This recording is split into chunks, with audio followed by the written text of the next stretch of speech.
Physical education subject को कैसे पढ़ाना है, पेपर में क्या आएगा, कैसे प्रश्न पूछे जाएंगे, किसी को कुछ मालूम नहीं है। बस अपनी वो ज्ञान गंगा बहा रहा है और आप उस गंगा में बह रहे हैं।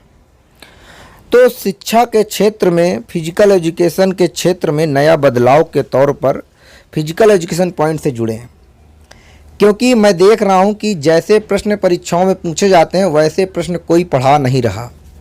क्योंकि यदि वो प्रश्न ऐसे पढ़ाएंगे तो, क्योंकि उन्हें अनुभव ही नहीं है पढ़ाने का, क्योंकि वो जानते नहीं है, पेपर जब उन्होंने दिया ही नहीं है तो वो जानेंगे क्या पेपर में क्या आएगा।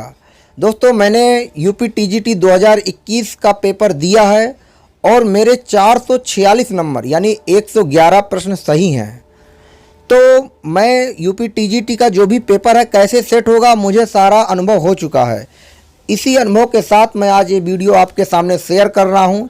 इस वीडियो का कोई शुल्क नहीं है। चाहता तो मैं इस वीडियो को प्राइवेट करके जो पैसा देता उसी को मैं दे सकता था, लेकिन कल मैंने 2-3 वीडियो देखी, मुझे काफ़ी दुख लगा, क्योंकि वहाँ पर फीस 3500 रुपये 6000 रुपये है और मुझे समझ में नहीं आ रहा कि आप लोग 3500 रुपये और 6000 रुपये देकर भी सिलेक्शन नहीं प्राप्त कर रहे हैं। यहाँ पर कुछ दुख होता है।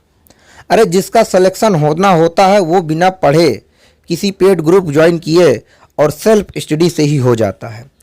तो दोस्तों, आज के जो पेपर में सबसे महत्वपूर्ण प्रश्न रहेंगे इस बार 2022 में, वो कुछ प्रश्न हैं। आप इन प्रश्नों को ज़रूर देखें।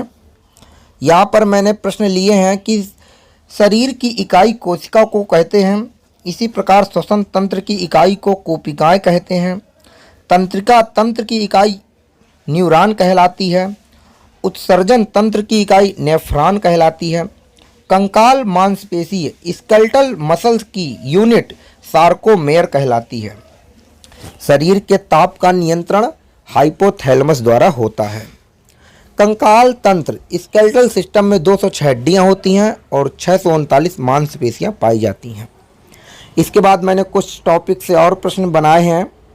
Important topic for all exam, the smallest living things of structures and functions are cell, यानी कोशिका ही सबसे छोटी इकाई है।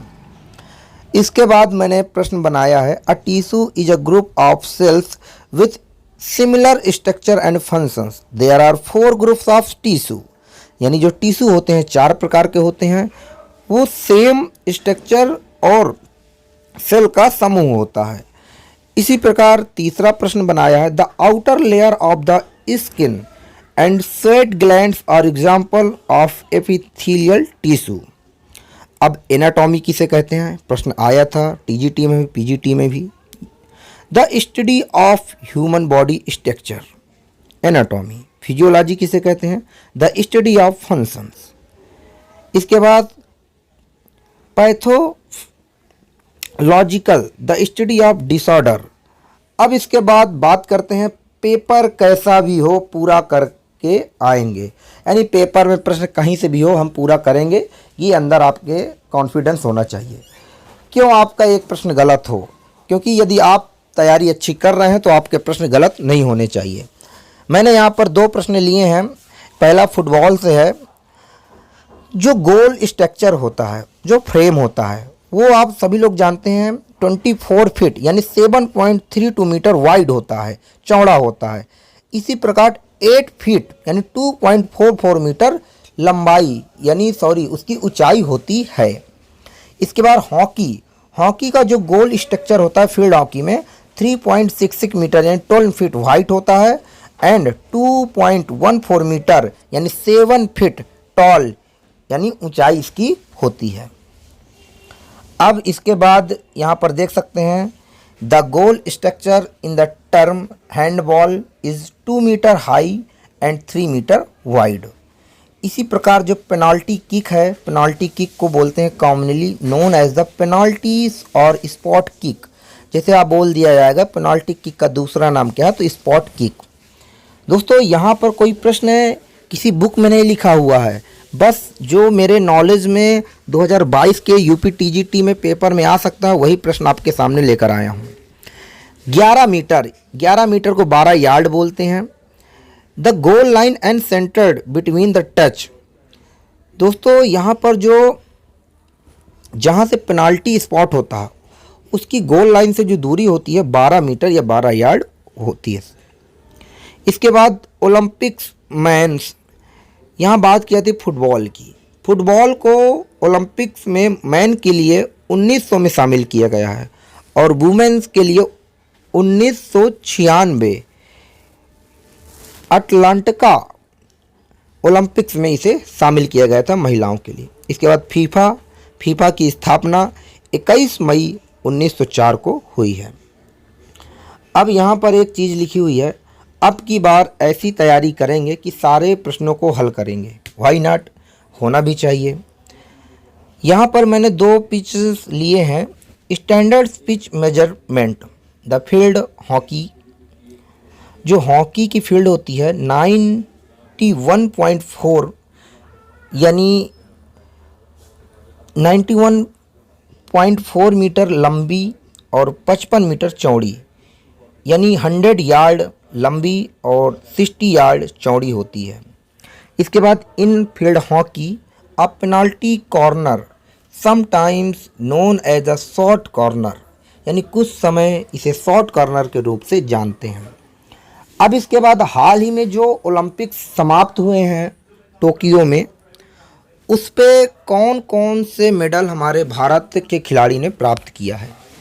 तो यहाँ पर देख सकते हैं, पहला जो मेडल है एथलेटिक्स के क्षेत्र में Neeraj Chopra gold medal javelin throw में प्राप्त किया है, वो भी 7 अगस्त 2021 को। इसके बाद जो हमारी मीरा चारूबाई है, उन्होंने वेट लिफ्टिंग में 49 किलो वर्ग भार में सिल्वर मेडल प्राप्त किया है। इसके बाद रवि कुमार दहिया, इन्होंने भी सिल्वर मेडल प्राप्त किया है रेसलिंग में, वो भी 57 किलो भार में। इसके बाद पीवी सिंधु को कौन नहीं जानता, इन्होंने भी ब्रॉन्ज मेडल प्राप्त किया है। 2020 का जो ओलंपिक्स हुआ था 2021 में, वहाँ उन्होंने प्राप्त किया। इसके बाद लवलीना, ये पहली बार ऐसी बॉक्सिंग में जो कि काफ़ी अच्छा परफॉर्मेंस किया है और पहली बार में ही इन्होंने ब्रॉन्ज मेडल प्राप्त किया है। अब इसके बाद आप बजरंग पुनिया भी एक ऐसे पहलवान हैं जो कि रेसलिंग में अपना ऐसा परचम लहराया है कि इन्होंने ब्रॉन्ज मेडल प्राप्त करके देश का नाम ऊंचा किया है, वो भी 65 kg भार में। अब इसके बाद आप सभी लोग जानते हैं कि मेंस फील्ड हॉकी टीम, इस बार जो ओलंपिक में फिर से इतिहास रचा गया है कि 1980 के बाद पहली बार फिर से मेंस जो फील्ड हॉकी है उन्होंने ब्रॉन्ज मेडल प्राप्त किया है। और साथ ही साथ ये सारे खिलाड़ी हैं जो कि मनप्रीत सिंह की कमान में संभाले हुए उन्होंने अपने भारत के लिए ब्रॉन्ज मेडल प्राप्त किया था। फील्ड हॉकी में मेंस टूर्नामेंट में ब्रॉन्ज मेडल प्राप्त किया था, वो भी 5 अगस्त 2021 को। आई होप आप सभी लोग फिजिकल एजुकेशन पॉइंट चैनल को ज़्यादा से ज़्यादा सब्सक्राइब करेंगे, शेयर करेंगे। बस आप शेयर करिए उन बच्चों तक जो कि अनजान में होते हुए वो लोग ऐसा ग्रुप खरीद लेते हैं जिसमें कि उसके पैसे की हानि हो जाती है, पैसा उसका बर्बाद हो जाता है और उसे कुछ नहीं मिलता। दोस्तों मैं बता दूं, यदि आप लोग किसी पेड ग्रुप के चक्कर में रहेंगे तो आप बस चक्कर ही काटते रह जाएंगे, आपका सिलेक्शन नहीं होगा। जब तक आप स्वयं से पढ़ेंगे नहीं, स्वयं से प्रश्न बनाएंगे नहीं, पेपर कैसे आता है आप दिमाग में नहीं लाएंगे, तब तक आपका सिलेक्शन नहीं होगा। मेरी बात बुरी लगी हो तो मैं आपसे माफ़ी चाहता हूँ। धन्यवाद, मिलते हैं नेक्स्ट वीडियो पर। Take care, bye bye.